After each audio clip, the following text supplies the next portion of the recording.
Pyramid, इस शब्द का नाम सुनते ही हमारे दिल और दिमाग में एक अजीब सी सनसनी फैल जाती है। इसकी संरचना देखकर आज के वैज्ञानिक भी हैरान हैं। वो संरचना जिसे देखकर एक सवाल उठता है, आखिर इसे कैसे बनाया गया होगा। आज की आधुनिक तकनीक के बावजूद वैसा पिरामिड बनाना लगभग असंभव है। पिरामिडों को लेकर कई थ्योरीज हैं।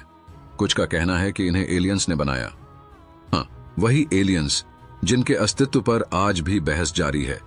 कुछ लोग मानते हैं कि उस समय दूसरी दुनिया से आई कोई उन्नत सभ्यता ने इंसानों को यह ज्ञान दिया था। कुछ का मानना है कि ये उस दौर के गुणी इंजीनियर्स और मजदूरों की मेहनत का नतीजा है। लेकिन सच क्या है, ये आज तक रहस्य बना हुआ है। अब सवाल उठता है कि आखिरकार इन्हें बनाया ही क्यों गया है। पिरामिड का निर्माण केवल दिखावा करने के लिए नहीं किया गया था। इनका मकसद राजाओं के शवों को सुरक्षित रखना था। प्राचीन मिस्र के लोग मानते थे कि मृत्यु के बाद भी आत्मा जीवित रहती है और उसे अगले जीवन में अपने शरीर की आवश्यकता होगी। इसीलिए राजा और रानियों के शवों को विशेष लेप से संरक्षित करके पिरामिड के अंदर ताबूत में रखा जाता था। इन संरक्षित शवों को मम्मी कहा जाता है।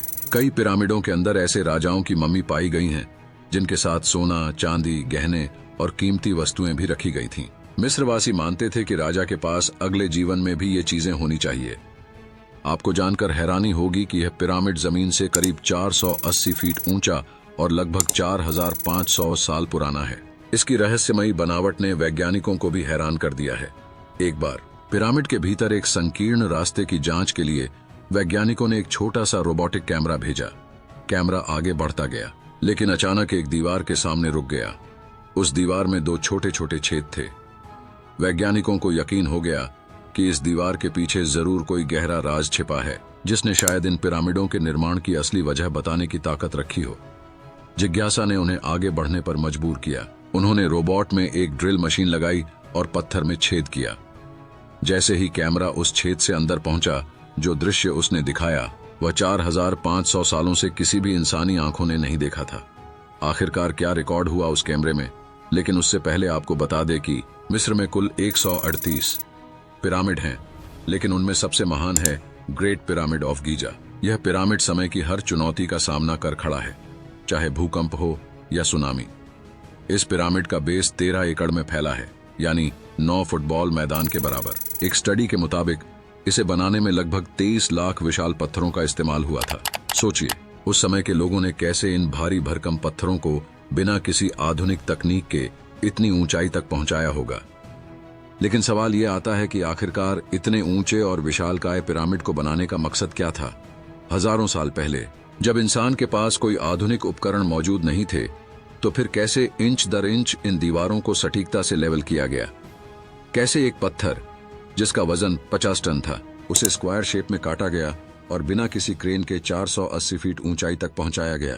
इन पिरामिडों को बनाने में ऐसी कौन सी अद्भुत इंजीनियरिंग का सहारा लिया गया जिसने उनकी हर दीवार को पृथ्वी के हिसाब से 50.5 डिग्री के एंगल पर सेट कर दिया? यह बात और भी हैरान करती है कि इन पिरामिडों की हर साइड, दक्षिण, पूर्व और पश्चिम, इतनी सटीकता से दिशाओं के अनुसार कैसे सेट की गई, वह भी बिना किसी कंपास के। वैज्ञानिकों का मानना है कि उस समय लोगों ने एक ऐसी जमीन खोजी होगी जो लाखों टन वजनी पत्थरों का भार सहन कर सके। इसके बाद उन्होंने तारों की सहायता से पिरामिड की हर साइड को मार्क किया होगा। उन तारों की चमक और ब्रह्मांडीय संकेतों ने मानो उन्हें रास्ता दिखाया होगा। जमीन को समतल करना अगला चुनौतीपूर्ण कदम था। जिस 13 एकड़ की जमीन पर यह विशाल पिरामिड बनना था, अगर उस जमीन का लेवल थोड़ा सा भी खराब होता तो इतनी ऊंचाई और इतने भारी पत्थरों से पिरामिड का निर्माण लगभग असंभव था।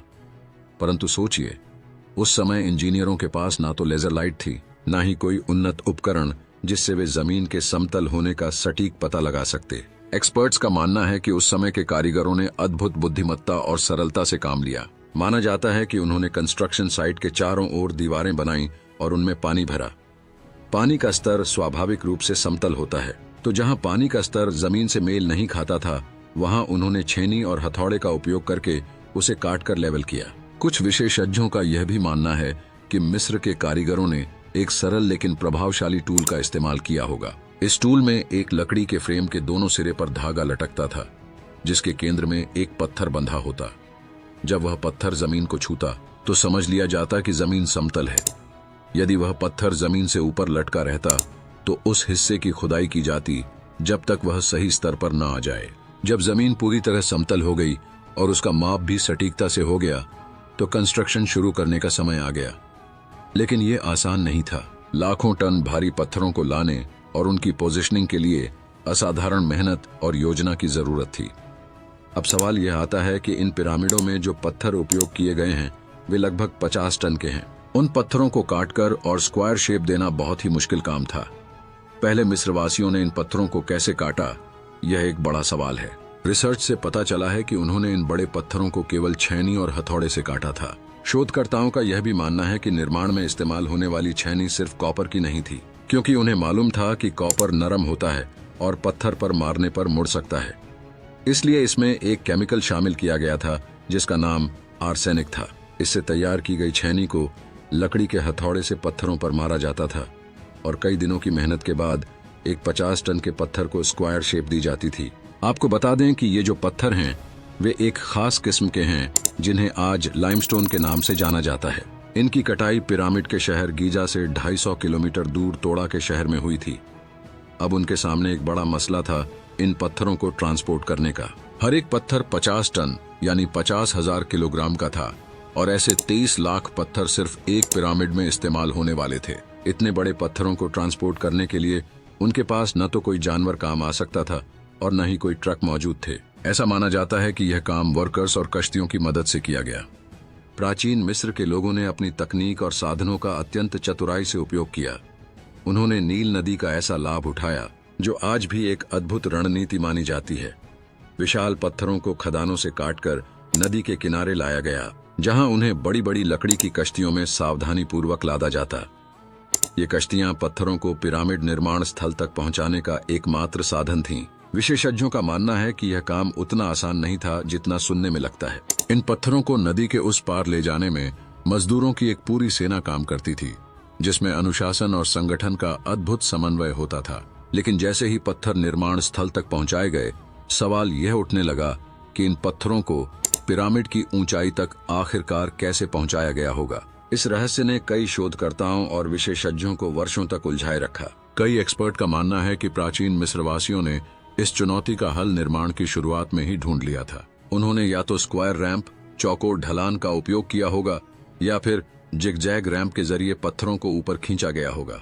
लेकिन एक बात स्पष्ट है, 5,000 किलो के पत्थर केवल हजारों मजदूरों की अथक मेहनत और एकजुटता से ही इतनी ऊंचाई तक पहुंचाए जा सकते थे। पिरामिड की बाहरी संरचना जितनी भव्य है, उसके अंदर का संसार उतना ही रहस्यमय है। इसके भीतर कई जटिल रास्ते, छोटे छोटे सुरंगनुमा मार्ग और विशेष कक्ष कंपार्टमेंट बनाए गए थे, जिनका उपयोग आज भी एक रहस्य है। इन सुरंगों को इतनी बारीकी और सटीकता से तैयार किया गया था कि लगता है मानो उन पत्थरों में किसी राजा की आत्मा को कैद करने का प्रयास किया गया हो। अब आपने यह तो जान लिया कि आखिरकार इन पिरामिडों को बनाया क्यों जाता है। अब बारी है ये जानने की कि इन पिरामिडों के अंदर का रहस्य आखिर है क्या। क्या आप सोच सकते हैं कि सदियों से इंसान इन अद्भुत संरचनाओं के रहस्यों को समझने की कोशिश करता आ रहा है, लेकिन इस सवाल का जवाब जानने के लिए आपको थोड़ा और इंतजार करना होगा, क्योंकि यह वीडियो यहां समाप्त हो रहा है। अगर आप उस गहरे राज को जानना चाहते हैं जिसे सदियों तक छिपा कर रखा गया, तो अभी वीडियो को लाइक करें और चैनल को सब्सक्राइब कर लें। इससे आप हमारा अगला पार्ट मिस नहीं करेंगे। याद रखें, यह सिर्फ एक वीडियो नहीं है, यह आपको इतिहास के उस दरवाजे तक ले जाएगा जिसे कभी पूरी तरह खोला नहीं गया।